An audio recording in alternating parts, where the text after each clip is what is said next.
Porque vivimos a golpes, porque apenas si nos dejan decir que somos quien somos. Nuestros cantares no pueden ser sin pecado un adorno. Estamos tocando el fondo, estamos tocando el fondo. Quiero daros vida, provocar nuevos actos, y calculo con eso, con técnica que puedo. Me siento un ingeniero del verso y un obrero que trabaja con otros a España en sus aceros. Maldigo la poesía concebida como un lujo cultural por los neutrales, que lavándose las manos se desentienden y evaden. Maldigo la poesía de quien no toma partido, partido hasta mancharse. Hago mías las faltas, siento mía cuanto sufres y canto respirando. Canto y canto y cantando, más allá de mis penas personales. Me ensancho, me ensancho. Estoy cantando a Paco Ibáñez, cantante comunista, y la letra es de un autor, un poeta comunista, que dicen algo muy cierto. Debemos tomar partido, debemos tomar partido. Y yo he tomado partido por esa bandera, que es la bandera esa bandera la tengo en mi corazón. Me han preguntado qué es esa bandera. Muchos saben, pero otros no saben. Es la cruz de San Andrés. San Andrés era el hermano de San Pedro Apóstol, que estuvo 3 días en una cruz en forma de X, sangrando, sufriendo, predicando 3 días sin agua,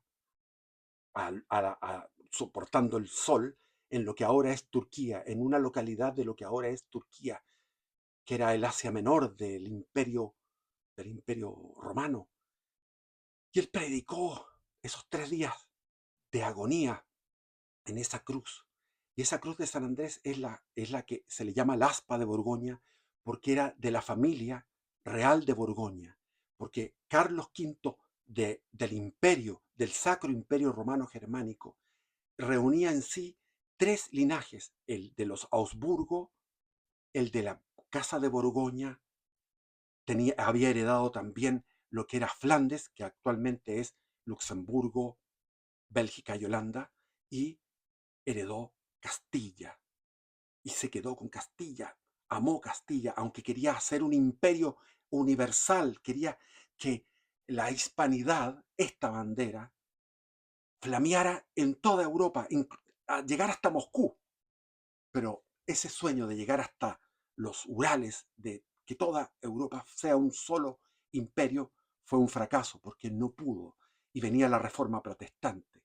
Y esa bandera ondeó y flameó en las luchas contra los herejes protestantes en todos los lugares de Europa, en todos los lugares de la Europa occidental. Y esa bandera flameó en Filipinas, flameó en, en la costa en las Molucas, en la costa de la India, flameó en la costa africana, flameó en toda América.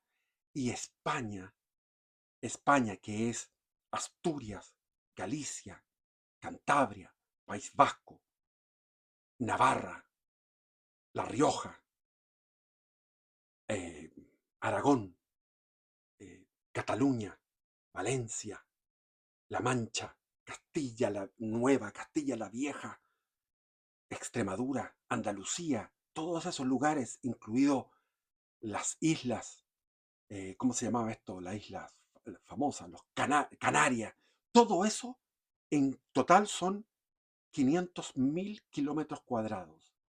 Y el imperio español llegó a tener 20 millones de kilómetros cuadrados, lo que significa que se multiplicó el territorio por 40 veces. En el siglo XVII se hizo un censo y España estaba desangrada en luchas porque esta bandera luchó durante 2 siglos, el siglo XVI, todo el siglo XVI, el 1500 hasta 1598 asume Felipe III y después Felipe IV, etcétera, hasta Carlos II, hasta 1700, la dinastía Habsburgo, esa bandera flameó, flameó durante 2 siglos. enfrentándose a todo el mundo, contra los turcos otomanos, contra los bereberes islámicos del norte de África, incluso contra piratas japoneses en la zona de las Islas Filipinas. Se enfrentó contra los ingleses, los herejes ingleses, contra los herejes alemanes, etc.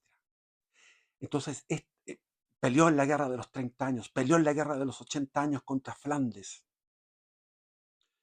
Y hay multitud de héroes, miles y miles y miles y miles y miles de héroes que murieron por esta bandera. Esta es la bandera que tengo yo en mi corazón. Esta es la bandera que tengo en mi corazón. Y esta bandera que me he puesto hoy día, que estamos en las famosas fiestas patrias, no la tengo tanto en mi corazón. Ahí está el rojo. ¿Por qué tiene ese rojo? Por el triunfo del ejército realista sobre la mitad del ejército patriota en Rancagua, el 1 y el 2 de octubre. Yo puedo hablar 2 horas sin preparación, sin preparar un video sobre la batalla de Rancagua. Y lo puedo hacer el 1 y el 2 de octubre. Y puedo narrar todo eso. Pero estamos en las fiestas patrias. ¿Y qué son las fiestas patrias? ¿Estamos celebrando qué? ¿La independencia? No.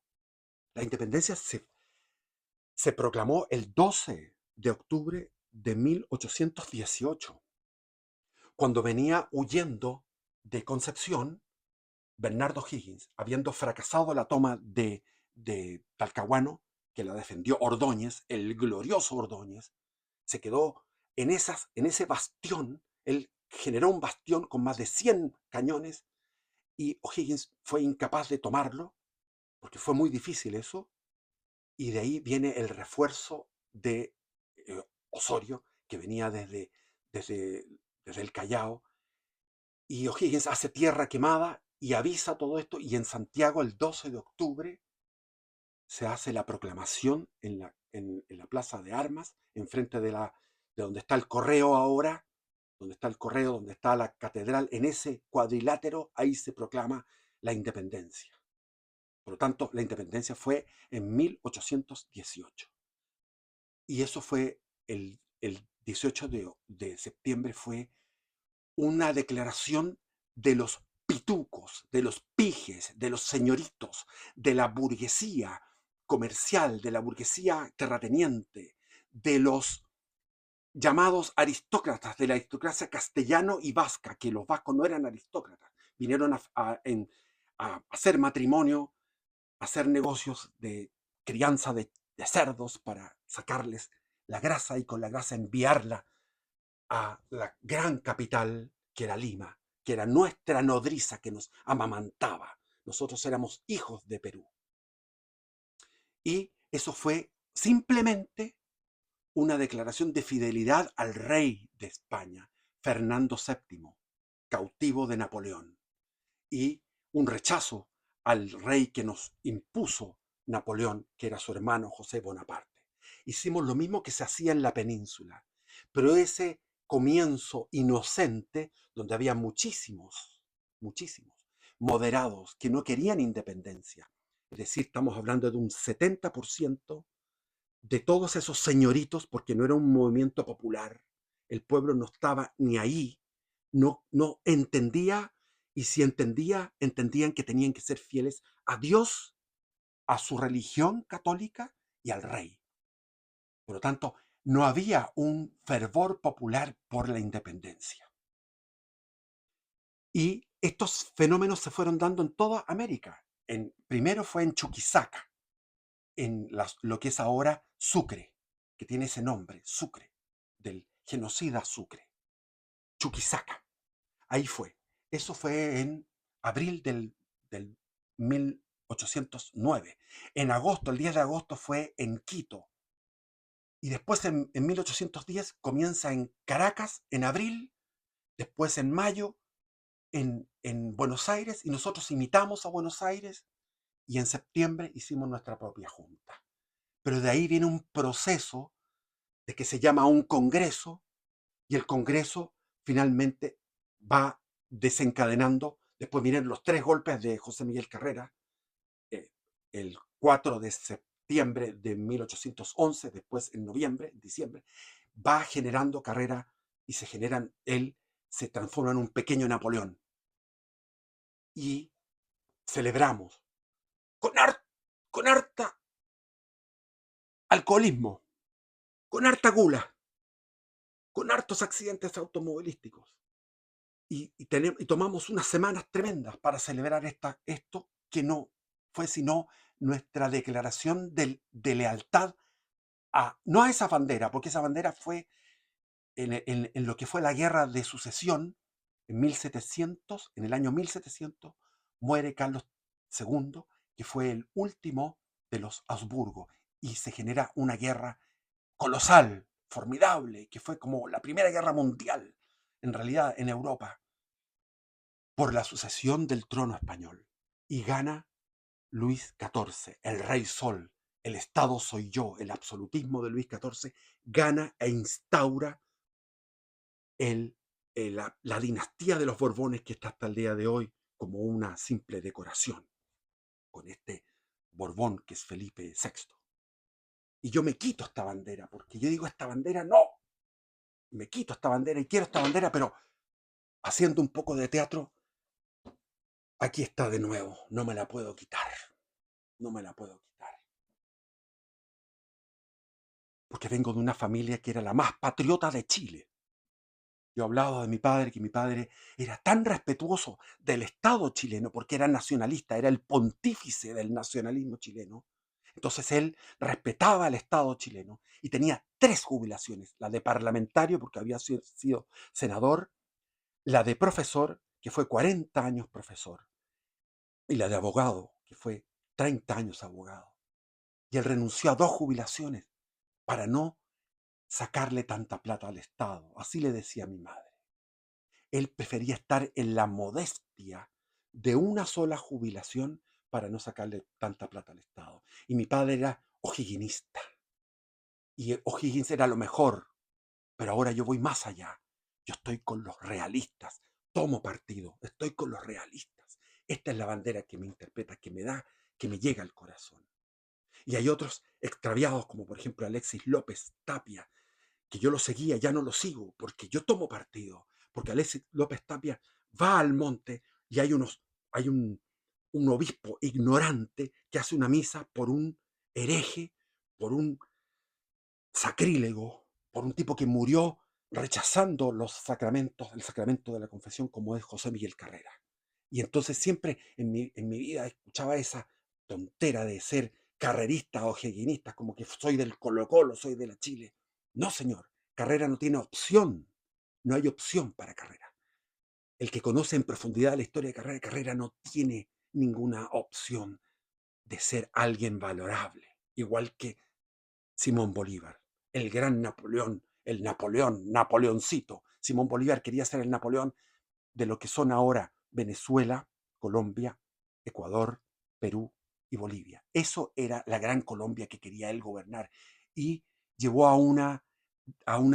forzó por su prestigio militar y porque recién me había dado la comillas liberación. En 1825 se había coronado la liberación del Alto Perú. Le llamaron Bolivia en honor a su nombre. Bolívar se le llamó Bolivia en honor al nombre del libertador Bolívar, comillas libertador. Y él establece la Constitución boliviana, y esa Constitución boliviana era un presidente vitalicio, que es un rey, que es un Napoleón. Napoleón fue primero cónsul por 10 años, en 1800, después en 1802 fue cónsul vitalicio, y en 1804 se coronó el mismo emperador. Simón Bolívar hizo lo mismo, quería hacer lo mismo, le fracasó porque estaba Santander, se le fue en contra Santander en Colombia, se le fue en contra Páez en Venezuela y otros más, y se desgranó todo esto y terminó en un desastre, en un caos. Y él se arrepiente, muere el 7 de diciembre del año 30, 1830, arrepentido, pero arrepentido realmente de corazón, con un arrepentimiento cristiano, no, porque no se confesó, sino que le dieron una extrema unción, que fue un sacramento sacrílego, porque él no estaba arrepentido de lo que había hecho. Hay cinco episodios de genocidio, pero ustedes me dirán, bueno, fueron 400, por ejemplo, en la ciudad de Pasto, 400 muertos. Es poco, sí, pero resulta que la localidad de Pasto eran 30.000 habitantes y la ciudad tenía 8.000, no más. Entonces 400 es una enormidad. Cuando vemos las matanzas que hizo el famoso Adolfo Hitler, uno dice es un genocida, pero hay que verlo en el proporcional a la población. Entonces Bolívar fue un genocida y padecía no solamente de psicopatía, porque no tenía lo que llaman ahora la empatía, no tenía empatía, el ponerse en el lugar del otro. El odio que tenía era tremendo y al mismo tiempo era bipolar, porque la bipolaridad es cambiar de estado de ánimo, de euforia a la depresión. Y él tuvo varios episodios depresivos que no lo conté en mi video sobre Simón Bolívar porque a uno se le van cosas en estos videos. Son videos espontáneos que se le van quedando cosas en el tintero. Y voy a dar lectura a mi libro, a uno de mis libros. Ahora voy a lanzar otro segundo. Este es El Barco Stop, mi primer libro, impreso. Aterrizando, no, acá. Un mundo decapitado. Por la ventanilla del avión contemplo la pampa argentina, imponente como un océano, de un verde intenso, salpicada de pequeños pueblos y lagos. Me conmueve la inmensidad desolada del continente. En este avión de tercera categoría voy regresando desde Europa. Hace 4 años viajé de ida en otro avión de tercera. Recuerdo que el pasaje normal era de $1.000 y existía la oferta en la línea aérea Spantax de $600. Viajé en una línea aérea tan pequeña que tenía un solo avión, en una línea aérea de un solo avión. El pasaje me costó $270. Era tan desconocida esta línea aérea que no pudimos aterrizar en París, que era mi destino como refugiado político voluntario. Sobrevolábamos Alemania esperando la autorización para aterrizar, que vino del aeropuerto de Frankfurt, mientras miraba emocionado las ciudades iluminadas. Y ahí comienza la historia de mi estadía de 4 años en Europa. Estuve 9 meses en París y después 3 años estudiando en la Facultad de Historia de la Universidad de Oviedo, Asturias, España. No pude terminar esta carrera porque en mi país llegó una crisis económica brutal, la llamada crisis del 82, y el dólar duplicó su valor en un mes y no me podían enviar de mi familia la misma remesa que siempre, porque el dólar ya era mucho más caro. Tanto he vivido que podría escribir varios libros sobre mis vivencias y viajes. Ahora voy leyendo 100 años de soledad, el libro de García Márquez, 100 años de soledad. El coronel Aureliano Buendía de la novela salió derrotado de 32 guerras civiles. La verdad es que Colombia tuvo 12 guerras civiles en el siglo XIX, entre los conservadores y los liberales.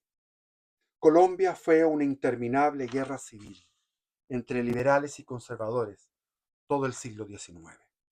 Argentina, lo mismo, entre unitarios y federales. Los períodos de paz se daban con las dictaduras militares. En el caso de Argentina, la de Rosas, famosa. Ay, la independencia de nuestros países es el nacimiento de un, mayúscula, Macondo infinito. es el nacimiento de un Macondo infinito. En 1810 comenzaron nuestros 100 años de soledad, de vivir separados de España. En México se desencadenaron las fuerzas demoníacas que llevaron a ese inmenso virreinato, primero a hacer Iturbide, me acuerdo, declaró el imperio y cayó el imperio. Él peleaba por el rey y después cambió de chaqueta y se hizo republicano y se proclamó rey. Otro, Napoleón. Puros Napoleoncitos. En Chile tuvimos a José Miguel Carrera, un Napoleoncito. Otros Napoleones más importantes, con la excepción notable y noble y loable de San Martín. Entonces, um, en México se desencadenaron fuerzas demoníacas, como que la sangre mexicana antigua de los aztecas, ese imperio que comía carne humana y se alimentaba y eran caníbales, hubiera revivido. En México se desencadenaron esas fuerzas que llevaron al virreinato a una eterna anarquía. Ese virreinato al que Humboldt alabó en 1785, cuando escribió, abre de comillas, el campesino mexicano vive mucho mejor que el campesino alemán, cierre de comillas. Y siguió ese siglo XIX mexicano en un ensayo de monarquía con sus guerras civiles y constituciones. Cada general traía una constitución, incluso una invasión militar francesa, hasta que la dictadura de Porfirio Díaz trajo una tregua, aunque Porfirio Díaz tampoco no fue ningún santo. Por un tiempo, 20 años, 30 años, no sé cuánto fue exactamente, casi 30 años diría yo, él era luchó con Benito Juárez y era liberal, pero terminó siendo un dictador y eso al final fue mejor porque impuso un orden. En 1910, Madero se subleva en nombre de la libertad. Y viene Huerta, la contrarrevolución de Huerta fue dura, y viene Carranza, y entre tanto Emiliano Zapata y Pancho Villa y la nueva constitución. Yo veía cuando era niño una serial, eran dos seriales. Primero se llamaba La Tormenta, una teleserie histórica muy buena que actuaba un Benito Juárez que era igual a Benito Juárez y actuaba extraordinariamente buen actor. Y después vino otra serial que la dieron en la época de la Unidad Popular porque era propaganda, se llamaba La Constitución y mostraba todo lo que fue esa guerra civil interminable que duró como 15 años. Pancho Villa, Emiliano Zapata y la nueva constitución, la guerra duró 15 años y después vino la guerra cristera con Plutarco Díaz Calles. Y el reinado del Partido Revolucionario Institucional, un oxímoron, revolucionario institucional, oxímoron. Y ahora el narcotráfico, etcétera, etcétera. El antaño próspero virreinato se convirtió en un valle de lágrimas. Ese virreinato que la Ciudad de México era más importante que Madrid, donde estaba el rey. Y en la Nueva España, que era el virreinato de México, era más populoso y más próspero que la misma España peninsular. Chile pagó su deuda de ser, comillas, liberados por el ejército de los Andes de San Martín, empresa que había costado 2 millones de pesos. Con la expedición libertadora al Perú, que le costó 10 millones de pesos. O sea, pagamos 5 veces el costo de nuestra liberación por el compromiso moral de O'Higgins con San Martín y del pueblo chileno como agradecimiento para que San Martín pudiera hacer su plan, que era liberar, comillas, liberar a Perú. De esto nos vinieron a liberar los próceres, de las deudas perpetuas con los bancos de Londres, mientras Lord Cochrane exigía una flota de guerra con estándares europeos. En el sur de Chile, los campesinos y los indios, entre paréntesis, los más pobres, peleaban una guerra a muerte contra los, comillas, patriotas, cierre de comillas, contra los traidores al rey y a la religión, en un territorio devastado, sin cultivos, ni ganados, ni habitantes. Y los peruanos no querían independizarse. Menudo favor que le hicimos al Perú. Desde entonces, este país nunca tuvo tranquilidad, Perú, hasta el día de hoy. Ni mencionar a Bolivia, que no existía en los mapas del Imperio Español, que fue creado por Bolívar, después de que una asamblea le sugiriera que el nuevo país llevara su nombre, apelando a la vanidad del personaje. Memorizar tanto hecho histórico resulta imposible. Después de la peluca y la casaca, fueron los discursos floridos y grandilocuentes. Los discursos floridos y grandilocuentes de los señoritos, de los aristócratas, de los criollos, de ampulosa retórica, que encendieron las rebeliones jacobinas de los focos, de los locos come frailes. Desde ese vacío espiritual, lleno de mentiras y cursilería, desde este vacío espiritual lleno de mentiras y cursilería, surgen los caudillismos, los dictadores ridículos, los presidentes asesinados, los golpes de Estado por cientos, los cuartelazos y las sazonadas. Las constituciones nacen y mueren, nadie las respeta. Los parlamentos nacen y mueren. En cada región surgen los caciques que quieren mandar sin el Estado.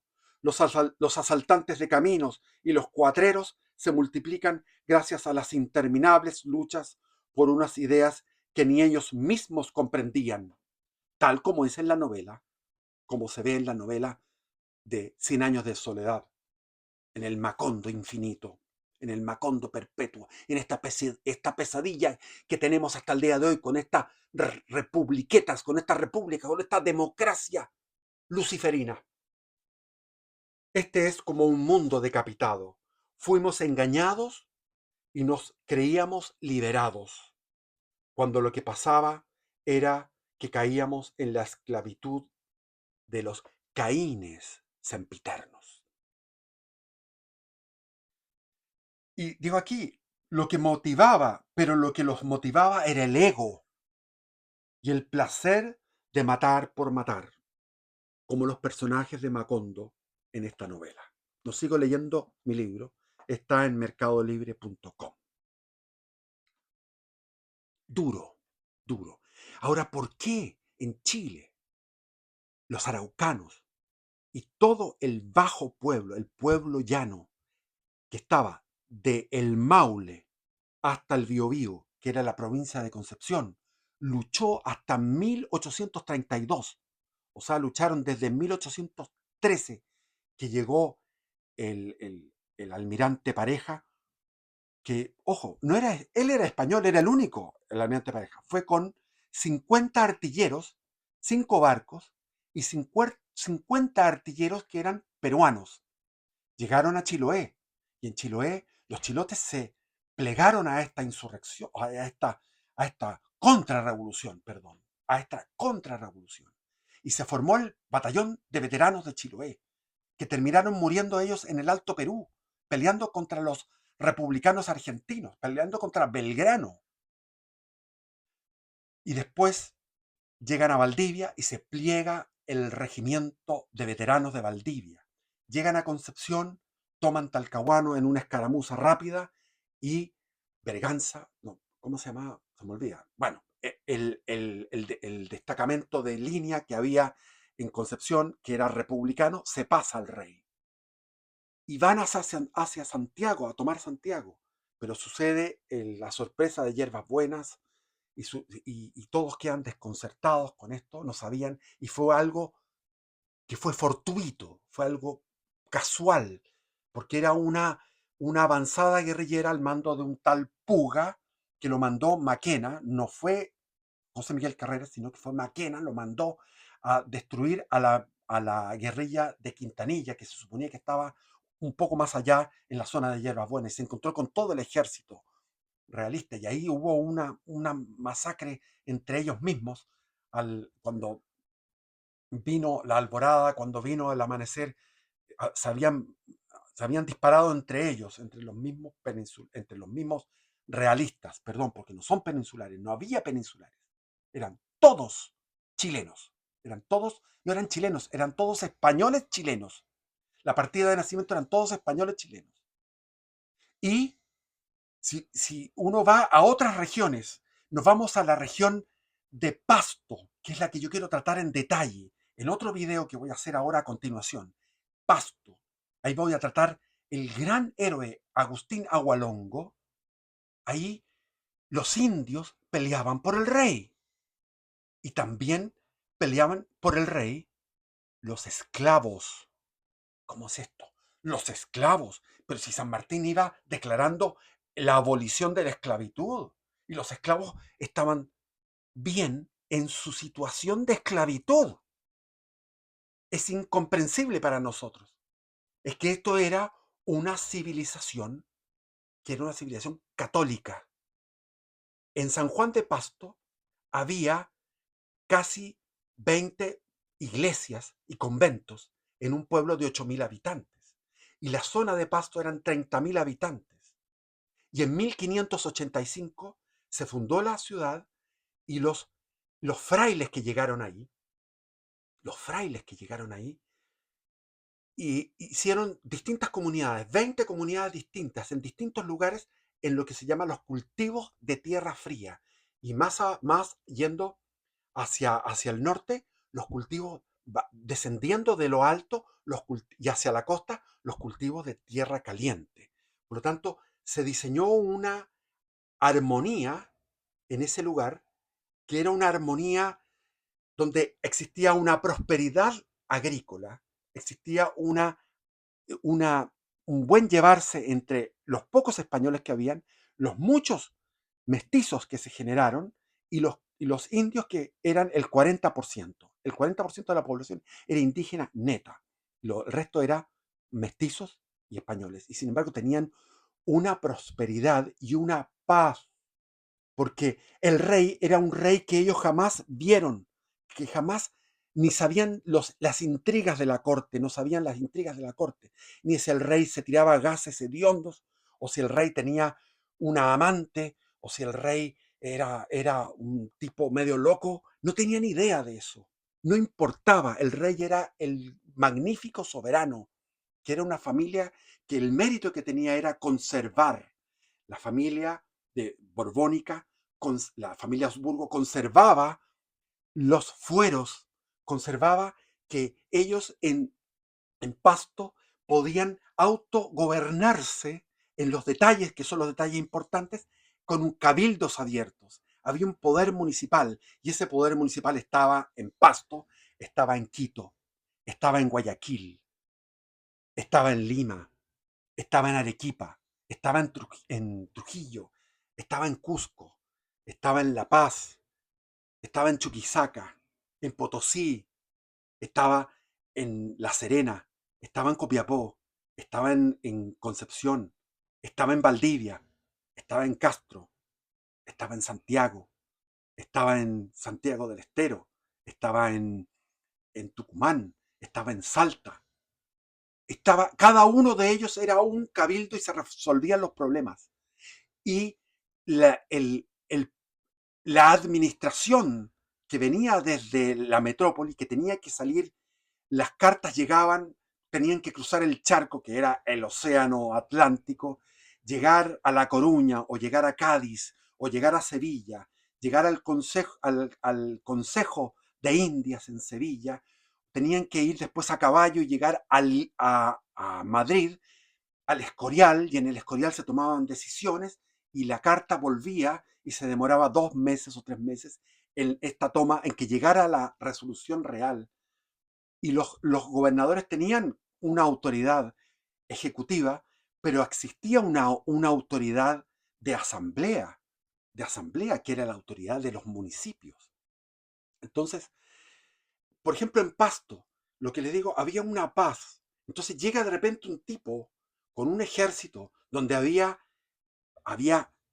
ingleses, mercenarios ingleses que formaban el ejército, el batallón rifle, se llamaba el batallón rifle. Y estos mercenarios llegaban a Pasto porque habían derrotado a las guerrillas que defendían al rey, y Simón Bolívar daba la autoridad, autorizaba y daba órdenes, y está escrito en sus cartas, donde decía, hay que dejar tales, hay que hacer tal, se me olvida la palabra, pero era atrocidades. Es una palabra que es sinónimo de atrocidades. Hay que dejar tal atrocidad que quede memoria por 100 años de lo que de esta rebelión de los pastusos, de esta resistencia de los pastusos contra nuestra autoridad. Tanto es así que hasta el día de hoy los pastusos son mirados en menos en Colombia, como seres medios tontos, por decir así. Y los pastusos eran fieles a ese rey y a esa religión, que es la religión católica, y sabían, porque se había soplado de boca en boca, que este señor Simón Bolívar había ejecutado ya cuatro, cuatro masacres, cuatro genocidios, y que cuando llegaban a las iglesias derretían la plata, lo mismo que había hecho el pequeño Simón Bolívar chileno, que era José Miguel Carrera, que quemaban la plata, la derretían y la transformaban en lingotes, plata que la sacaban del rito, de lo que era la riqueza de las iglesias. Entonces llega Sucre y con órdenes de Bolívar, escritas por su puño y letra, que está esa carta, existe, son documentos, viene todo lo que sucedió, por ejemplo, por dar un ejemplo, que es el más atroz, pero es que todo esto se repitió durante muchos años, en distintos episodios, lo que se llamó la Navidad Negra, del 24 al 25, al 26, hasta el 3 de enero, que llegó Bolívar, desde Quito, de, de 1822 al 3 de enero de 1823. En que este ejército que llegó, había, como les digo, los más salvajes eran mercenarios británicos, mercenarios ingleses, que no tenían fe católica, entraban a las iglesias donde estaban refugiados. Se suponía que son lugares sagrados donde se pueden refugiar los perseguidos, y entraban a matar mujeres, niños, ancianos, porque los hombres habían peleado y habían sido derrotados. Los hombres estaban en las montañas rearmándose para volver a atacar. ¿Y qué pasó? Hay una calle que se llama allá en Pasto, se llama la calle del Colorado, porque corría la sangre. Fueron 400 asesinatos durante todos esos días. Las mujeres fueron todas, todas violadas. Incluso había mujeres que habían parido, los bebés se los tiraban en el aire y los ensartaban en las bayonetas. Decapitados, porque se ahorraba, se decapitaba a la gente, porque se ahorraba munición, como se había hecho en La Guaira, como se había hecho en Caracas, como se había hecho en, se me olvidan los nombres, en el Valle de la Magdalena, en el río Magdalena, en la primera incursión, en lo que se llamó la campaña admirable.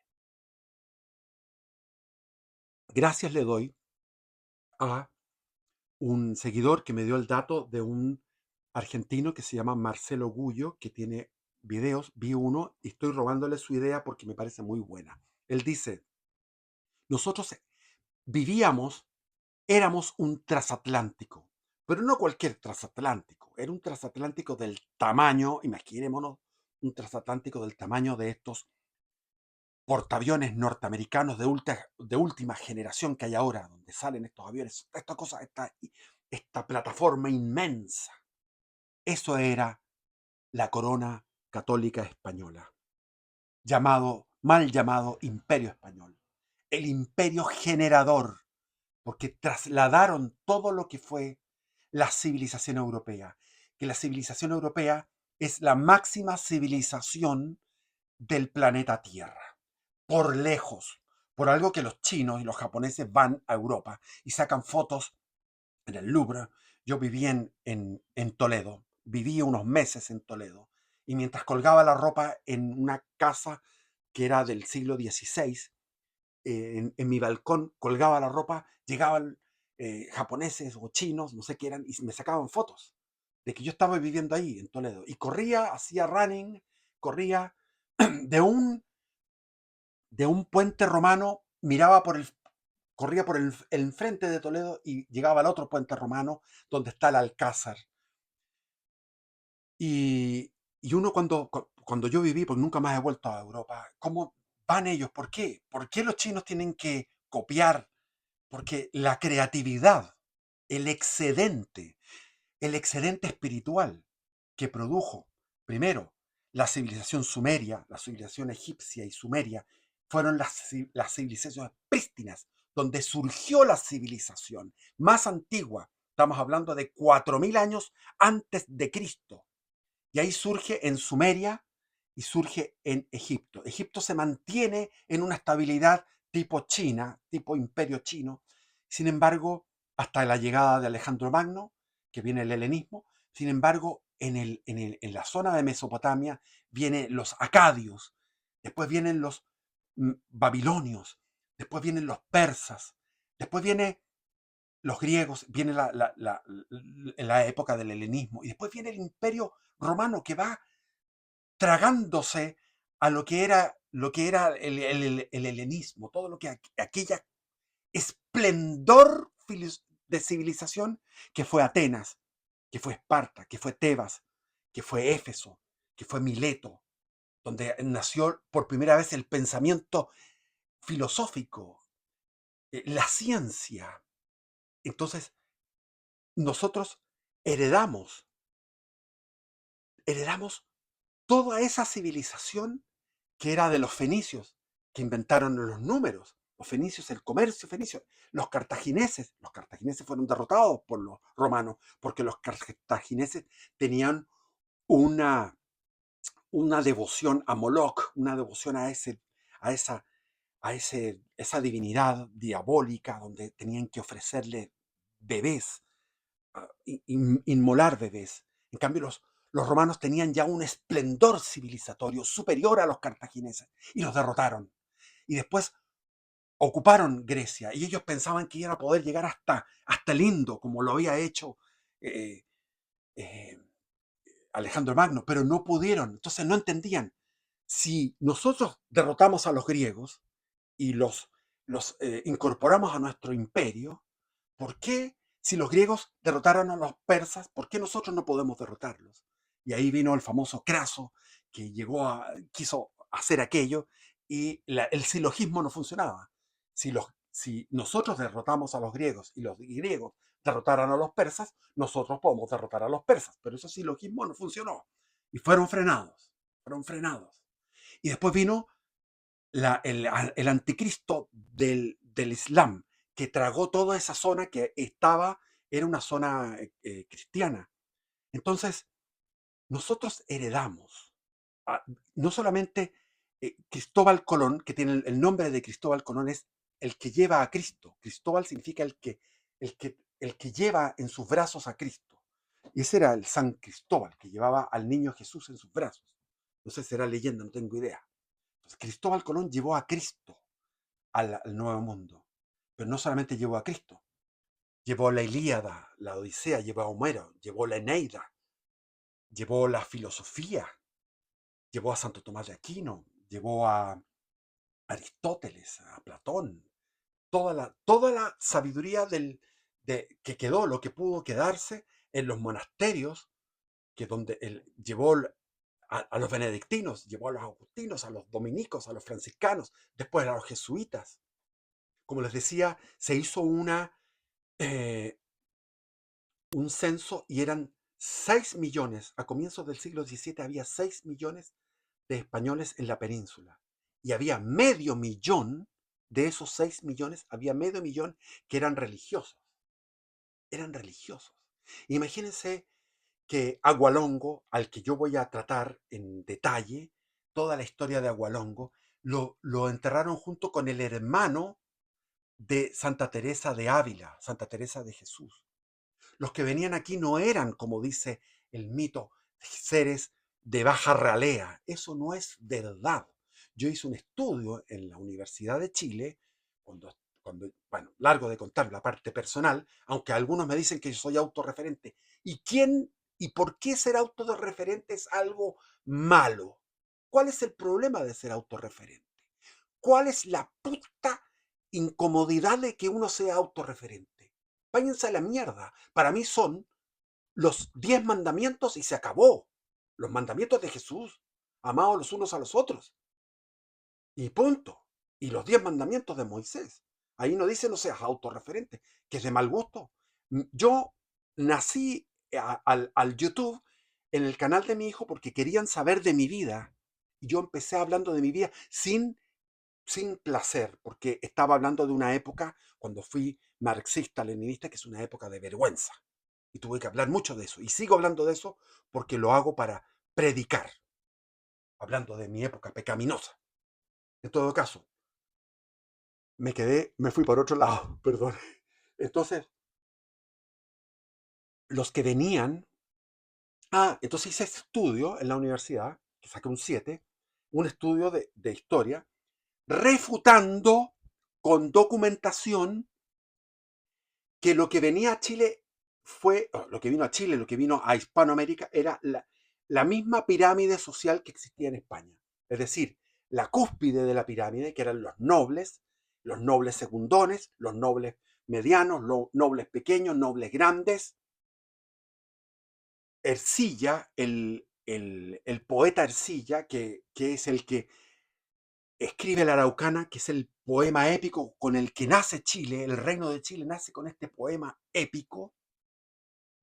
Él estaba en la corte de Felipe II, de Carlos V, creo, Felipe II ya, no sé.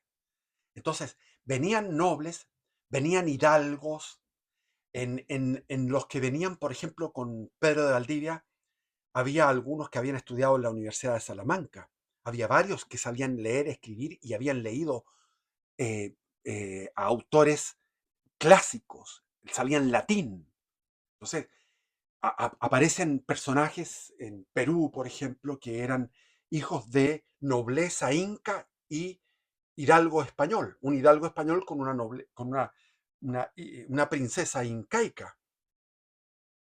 A Chile enviaron princesas incaicas a Chile y de ahí viene toda una reproducción con sangre noble inca. Ahí está el famoso Garcilaso de la Vega. No, perdón, se me olvida el nombre. Bueno, él manejaba el quechua, el latín y el español. 3 idiomas. Se manejaba el latín. Muchos manejaban latín y griego. Bueno, estábamos en este transatlántico, en este gigante transatlántico magnífico, donde uno iba a México y si se iba de Chile a México, era la misma patria. Era la misma patria. Si se iba a Filipinas, era la misma patria. Y si se iba a Colombia, era la misma patria. Si uno se iba a Buenos Aires, era la misma patria. Y este transatlántico generó envidia, generó mucha envidia, mucha codicia, sobre todo los ingleses que metieron sus dedos. Y las logias masónicas que se habían fundado en 1717 en Bristol y después en Londres. Londres es la capital de esta pérfida Albión que quiere suceder a España y va ganando, va ganando, va ganando, va ganando y España va encogiéndose como imperio, va perdiendo muchos territorios en Europa y quedaba la estocada final. Balcanizar, fragmentar, descuartizar este imperio. Entonces famoso transatlántico terminó, como dice Marcelo Gullo, terminamos en unos barquitos, cada uno en un barquito más grande, por ejemplo, Argentina es un barquito grande, es un barco grande, otro barco mediano como Chile, y había algunos en unos botes, como puede ser, con todo respeto, El Salvador, Nicaragua, que ellos habían formado una sola república, la República de Guatemala, creo que se llama, de Centroamérica, que creo que Tegucigalpa era, no sé exactamente bien la historia, pero finalmente los caudillejos, se dividió eso, se fragmentó en lo que es ahora Costa Rica, El Salvador, Nicaragua, Honduras y Guatemala. Lamentable. Entonces, nosotros no podemos hacer nada en la historia, no podemos ser protagonistas de la historia porque ya dejamos de ser grandes. ¿Quiénes son protagonistas ahora? La India, China, Rusia, Estados Unidos, la Unión Europea, esa Unión Europea también. Esos son los grandes. Nosotros somos republiquetas. Horrible lo que ha pasado. Y peleaban, españoles peleaban en el bando separatista. Y había muchísimos criollos que peleaban en el bando realista. Por lo tanto, fue una guerra civil. Tanto así, por ejemplo, después de la última batalla en que peleamos con tropas de línea, donde las tropas de línea eran las del virrey La Serna, que había sucedido al virrey Abascal en Perú, y había llegado San Martín. San Martín se entrevistó en Guayaquil con Bolívar. Bolívar le dijo, ándate, y se fue porque no era un hombre ambicioso. Y San Martín se fue.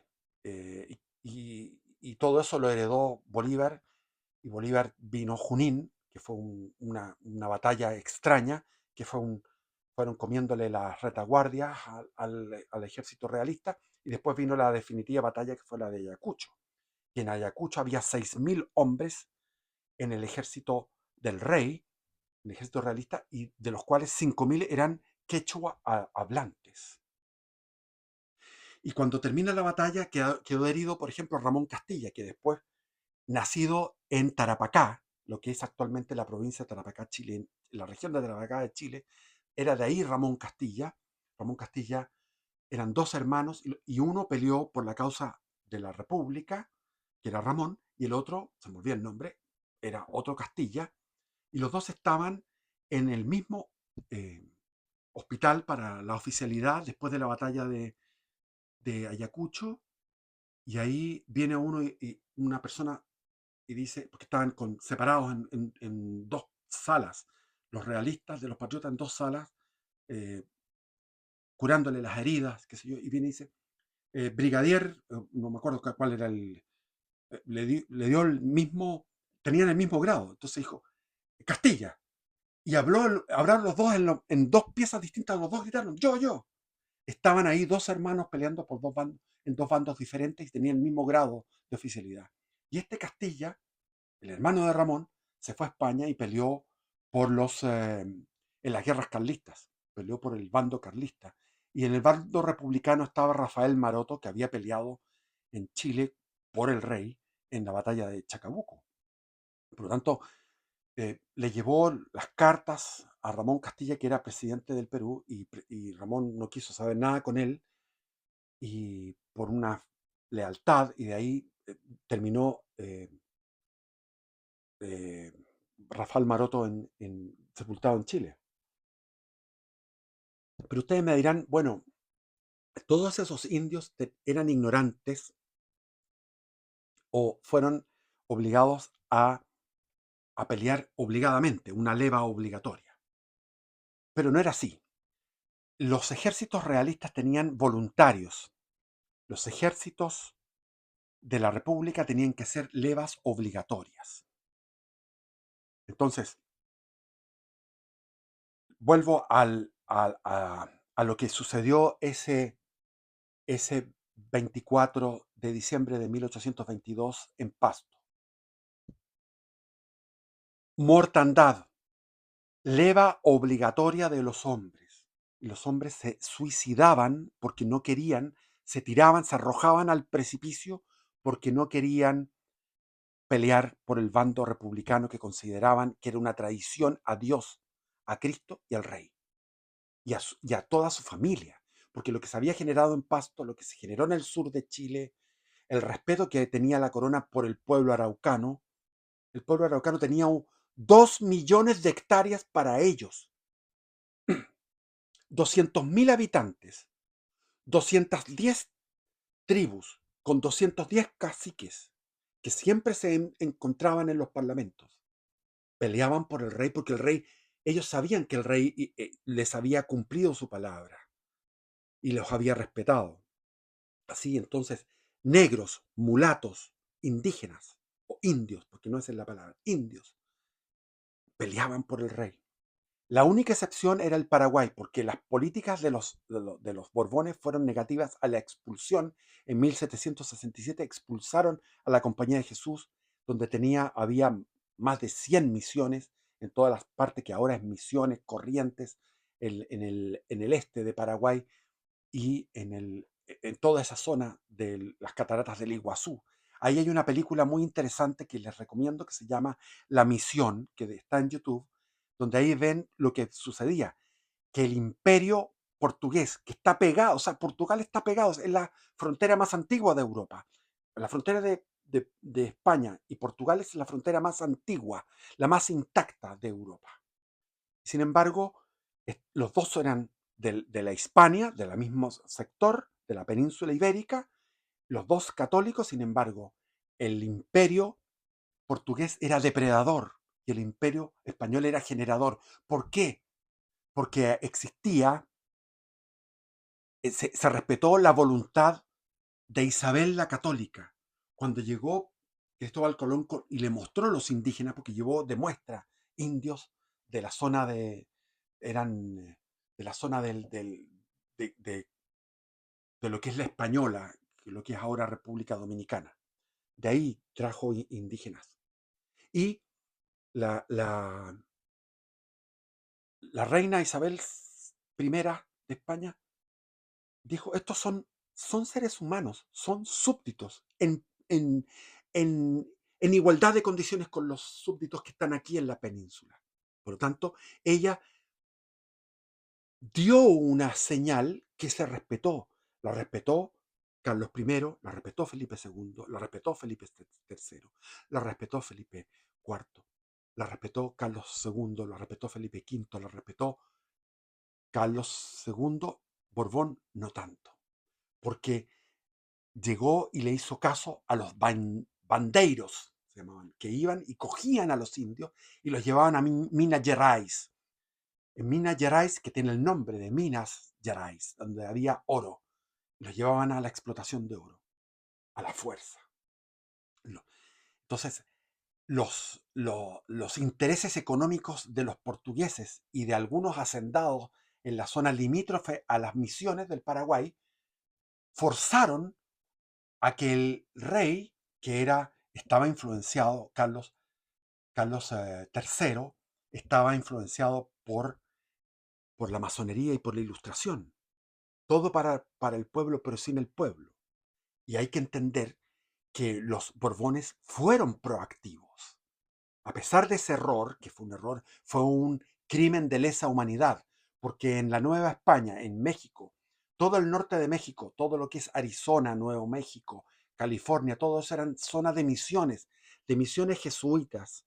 Los jesuitas tenían universidades, tenían hospitales, tenían obras de beneficencia, tenían evangelización y pescaban, tomaban a los indios y les respetaban sus vínculos, sus ligazones familiares, tribales, eran respetadas. Entonces, los indígenas, al ser respetados en todo lo que era su, su natural y orgánica organización, llamémoslo así, orgánica organización, me gustó esa expresión, eso era respetado. Entonces ellos respetaban también esta fe, porque ellos venían